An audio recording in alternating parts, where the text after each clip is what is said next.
ভাইজান এটা হচ্ছে মারুতি গাড়ি, গাড়িটার কেস দেখো, ইগনিশন অন কিন্তু বোর্ডে কোনো বাতি আসছে না। একটা জিনিস দেখেছেন, আমার কিন্তু চাবি লকের বাতি আসবে, প্লাস হচ্ছে এখানকার ইউরোটুর বাতি আসবে, এই বাতিটা আসবে, প্লাস হচ্ছে আমার এই বাতিটা আসবে। আসলে তাহলে ইনশাল্লাহ গাড়ি স্টার্ট হবে।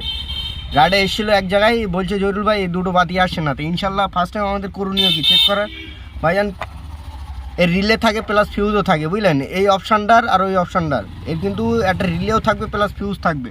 তা ফার্স্ট টাইম আমরা ফিউজটা চেক আপ করে নেবো, প্লাস তোমাদেরও দেখাবো যে এর কেস কী। ওকে,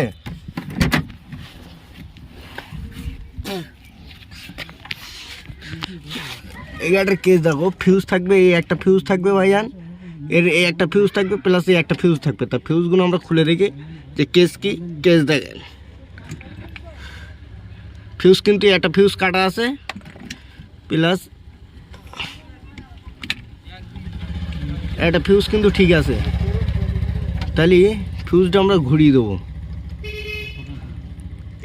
একটা জিনিস দেখো, ফিউজ আমরা একটা ফিউজ দিয়ে দেবো।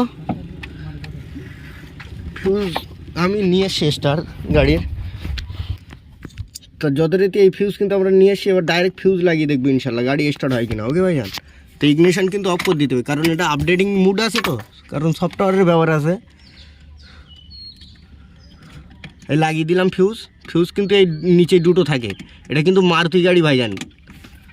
এবার একটা জিনিস দেখো, আমরা এবার ডাইরেক্ট চাবি লাগাবো। কেস দেখো, চাবি লাগালাম আর বাতি কিন্তু চলে এলো ইনশাল্লাহ। তার মানে কি আমার গাড়ি ইনশাল্লাহ আশা করি স্টার্ট হবে। গাড়ি কিন্তু ইনশাল্লাহ স্টার্ট।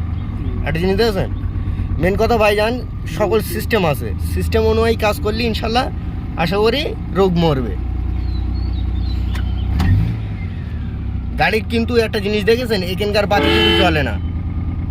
আর একটা জিনিস দেখাচ্ছি তোমাদের আমি, গাড়ি ইগনিশন অন করলাম, গাড়ি বোর্ডে কিন্তু আমার যে বাতিটা আসার ইনশাল্লাহ চলে এলো, কিন্তু এখানকার বাতি কিন্তু নেই। এটা কিন্তু দুটো বাতি কিন্তু একসাথে আসবে, কিন্তু যথারীতি এর খুব সম্ভব মিটার বোর্ডের গন্ডগোল বলে তোমার বাতিটা আসছে না, আমরা যেটা দেখতে পাচ্ছি।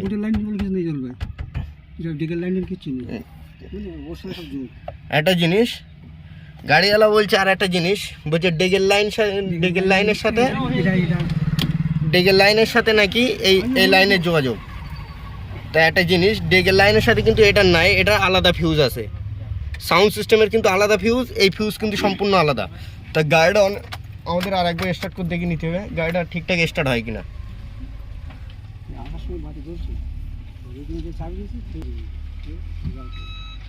দেখেন কেসটা দেখেন,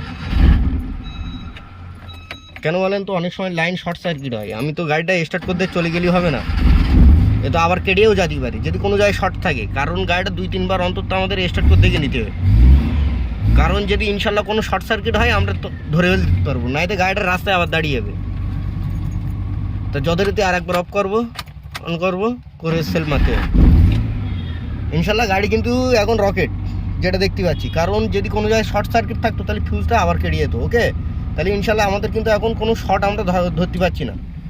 এ দেখেন গাড়িটার কেস দেখেন ভাইজান, ফিউজ আবার কেটে গিয়েছে। কেস দেখেছেন, আইডিয়ার মিসিং যাবে না, কারণ কোনো জিনিস হুটপাট কাটে না। গাড়ি কিন্তু দেখেন বাতি নেই, কেস দেখেছেন। তো এটা কী কারণ হয় জানেন, এটা কিন্তু তোমার তেলের লাইনের মোটর থাকে, যখন তেলের লাইনের মোটর চলে না সেই ক্ষেত্রে কিন্তু বা শর্ট হয়ে যায়, সেই ক্ষেত্রে তোমার ফিউজ কাটে। কেসটা দেখেন, কেসটা দেখো ভাইজান, ফিউজ আবার কেটে গিয়েছে। আমি তো গাড়ি ঠিক করে দিয়ে এক্ষুন চলে যেতাম, কারণ গাড়ি তো স্টার্ট হয়ে গেল। কেসটা দেখো, ফিউজ কেটে গিয়েছে। তো একটা জিনিস দেখেছেন, ফিউজ কিন্তু আবার কেটে গিয়েছে, আইডিয়ার মিট যায় না। দেখেন ইগনিশন অন কিন্তু বাতি নেই। তা যথারীতি আমাদের করণীয় কর্তব্য এবার দেখেন, ডাইরেক্ট আমাদের তেলের ট্যাঙ্কের মোটরে এখানে আসতে হবে, মোটরের জ্যাক খুলে দিতে হবে। এই কিন্তু তেলের ট্যাঙ্কের মোটরের জ্যাক, বুঝা গেল। কারণ এই তেলের ট্যাঙ্কের মোটরের জ্যাক প্রচণ্ড শর্ট হয়, এটা কিন্তু মারুতি গাড়ির ক্ষেত্রে বললাম আমি। তো এই জ্যাকটা আমরা খুলে নেব।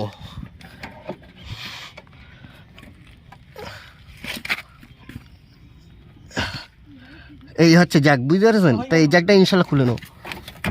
এই খুলে দিলাম, খুলে দেওয়ার পরে আমি আর একবার লাগিয়ে দেখবো কী লাগাবো বলেন। ফিউজ লাগাবো, গাড়িটার আর একটা ফিউজ দেবো, 15 অ্যাম্পিয়ারই দিতে হবে ভাইজান, কারণ 20 অ্যাম্পিয়ার দেওয়া যাবে না, যে বারবার ফিউজ কাটছে তো ফেসে যেতে হবে। কারণ তখন যখন আমি 20 অ্যাম্পিয়ার ফিউজ দেবো তখন লাইনটা হাই হয়ে যাবে, হাই হয়ে গেলে তখন আমার যে সার্কিট বোর্ড আছে মেন মাথার বোর্ড উড়িয়ে যাওয়ার চান্স বেশি। ইনশাল্লাহ লাগিয়ে দিলাম, লাগিয়ে দেওয়ার পর আর একটা ফিউজ লাগবে আমার। ফিউজ লাগানোর পরে কিন্তু আমাদের বাতি আবার সেম চলে এলো। তো ইনশাল্লাহ আরেকবার স্টার্ট করে দেখে নেবো আমাদের এবার কী হচ্ছে। গাড়িটা কিছুক্ষণ স্টার্টে রেখে দিতে হবে, বোঝা গেল। যদি বাইসার শর্ট হয় আবার ফিউজ কেটে যাবে। কারণ ভাইজান গাড়ি স্টার্ট হলো, মিস্ত্রি বেরিয়ে গেল, ওরকম করলে হবে না ভাইজান, সিস্টেম বুঝতে হবে। কারণ হুটপাট কোনো ফিউজ কাটে না, যখন কোনো জায়গায় শর্ট সার্কিট থাকে ফিউজ কাটে। তো ইগনিশন আরেকবার অফ করবো, করে আরেকবার মারবো, 3বার প্রসেসটা দেখে নিতে হবে। এই একবার অফ করলাম, অন করলাম, সেল মারলাম, ইনশাল্লাহ স্টার্ট। আরেকবার অন, গাড়ি স্টার্ট। আর কিছুক্ষণ থাকবে, 15 সেকেন্ড মতন থাকলে ইনশাল্লাহ আশা করি রোগ সাকসেস হবে। যদি তারপর কেটে যায় তাহলে অন্য সাইড শর্টিং হচ্ছে। ওকে, আমি কিন্তু পেট্রোল ট্যাঙ্কের মোটরের জ্যাক খুলে দিলাম, গাড়ি এখন স্টার্টে দাঁড়িয়ে আছে ইনশাল্লাহ। দেখা যাক।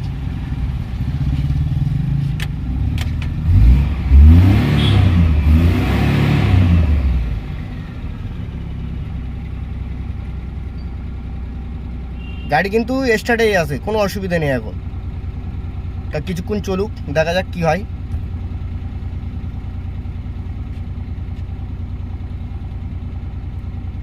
তা সেম প্রসেস আর একবার দিয়ে নেবো আমরা। Of, on, start. আর একবার অফ, অন, স্টার্ট। ইনশাল্লাহ আগে কিন্তু তোমার ফিউজ কেটে গিয়েছিল, এখন দেখলো ফিউজ কিন্তু আর কাটছে না।